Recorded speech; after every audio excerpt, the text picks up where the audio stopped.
Hi hello అండి. ఈరోజు పప్పుచారు చేస్తున్నానండి. దానికి కావాల్సిన ఐటమ్స్ అన్నీ కట్ చేసి పెట్టుకున్నాను. పిండి కూడా ఉడికించి రుబ్బేసి పెట్టుకున్నాను. చింతపండు కూడా నానేసాను. దానికి తోడు కుక్కర్ పెట్టానండి. ఆయిల్ కూడా పోసుకున్నాను. ఆయిల్ హీట్ ఎక్కింది. ఇప్పుడు దీంట్లోకి ఆవాలు, జీలకర్ర, కరివేపాకు,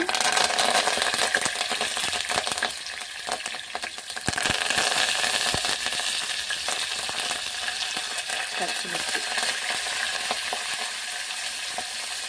ఇంకా కలిపేస్తుంది.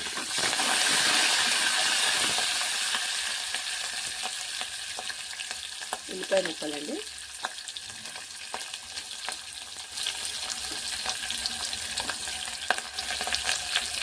కస్తూరి మెంతి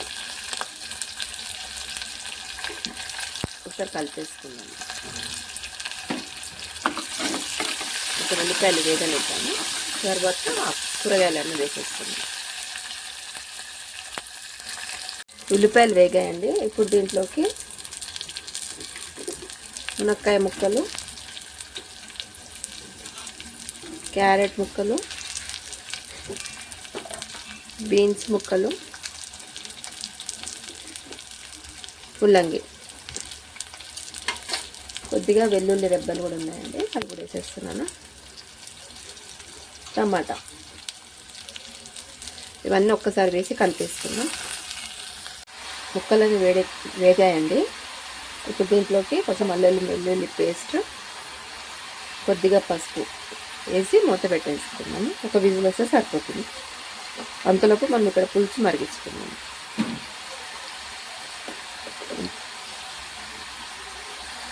అయిపోయిందండి. ఇప్పుడు కుక్కర్ విజిల్ మూత పెట్టేసుకున్నాం. ఒక విజిల్ వచ్చే వరకు వేగాలి, ఉడికించుకుందాం. కుక్కర్ విజిల్ కూడా వచ్చేస్తుందండి. ఉప్పు కూడా ఉడికిపోతుంది. దాంట్లోకి చింతపండు రసం పోసేసుకుందాం. రెండు ఒక్కసారి మసిలిపోతే ఆ తాలింపుని తీసి ఇందులో వేసేసుకున్నాము. కొంచెం బాగా మరగాలి. ఇందులో కొంచెం వాటర్ యాడ్ చేస్తున్నాను.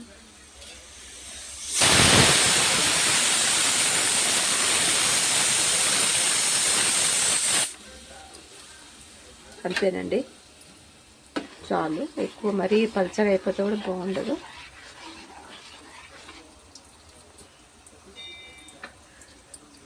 ముక్కలు ఉడికిపోయాయండి. ఇప్పుడు దీంట్లోకి మనము పులుసులోకి షిఫ్ట్ చేసేసుకోవాలి. పులుసు కూడా మరుగుతుంది. దీనికి సరిపడా ఉప్పు యాడ్ చేసుకున్నాం. కొద్దిగా వాటర్ పడుతుందండి, కొద్దిగా చిక్కగా అయిపోయింది. ఈ గిన్నె కడిగేసి పోసేస్తున్నాను. అంతేనండి. దీంట్లోకి ఉప్పు యాడ్ చేసుకున్నాను. అసలు ఉప్పు ఎక్కడ వేయలేదు నేను, ఇప్పుడు ఉప్పు వేస్తున్నాను.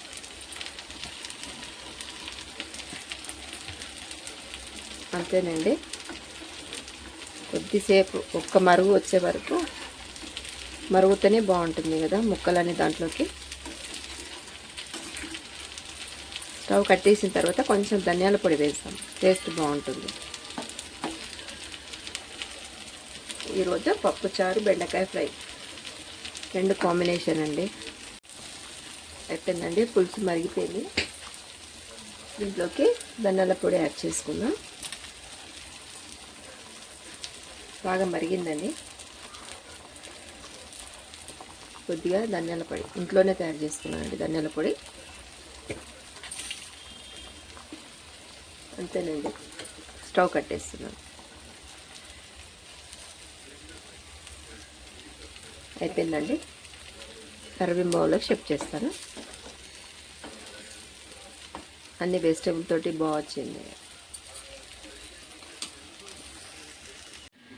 ఫైనల్ లుక్ ఇలా వచ్చిందండి. సర్వింగ్ బౌల్లో షిఫ్ట్ చేశాను. ఒకసారి రెడీ అయిపోయిందండి. మీరు కూడా ఒకసారి ట్రై చేసి చూడండి.